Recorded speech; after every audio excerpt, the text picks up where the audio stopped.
और पॉपुलर साहब, हमने आपको सुन लिया, अब आप भी हमें सुनिए।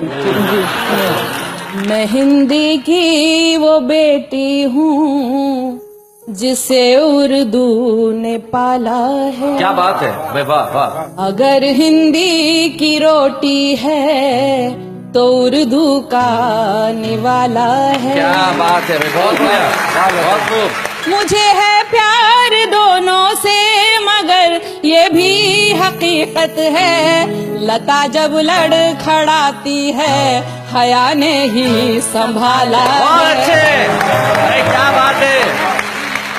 मैं जब हिंदी से मिलती हूँ तो उर्दू साथ आती है, वाह, वाह। और जब उर्दू से मिलती हूँ तो हिंदी घर बुलाती है। मुझे दोनों ही प्यारी हैं, मैं दोनों की दुलारी हूँ। क्या बात है। इधर हिंदी सी माई है, उधर उर्दू सी खाला है। वाह वाह वाह, बहुत अच्छे। और अब सुनिएगा, यहीं की बेटियां दोनों यहीं पे जन्म पाया है, सियासत ने इन्हें हिंदू और मुस्लिम क्यों बनाया है। वाह वाह, क्या बात है भाई, बहुत बढ़िया। मुझे दोनों की हालत एक सी मालूम होती है, कभी हिंदी पे बंदिश है, कभी उर्दू पे ताला है। क्या बात है। कभी वाह, वाह। हिंदी पे बंदिश है। अब सुनेगा आखिरी बंद।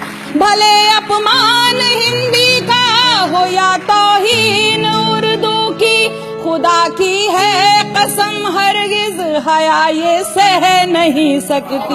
मैं दोनों के लिए लड़ती हूँ और दावे से कहती हूँ। क्या बात है। मेरी हिंदी भी उत्तम है, मेरी उर्दू भी आला है। क्या बात है भाई, बहुत अच्छा, बहुत अच्छा, बहुत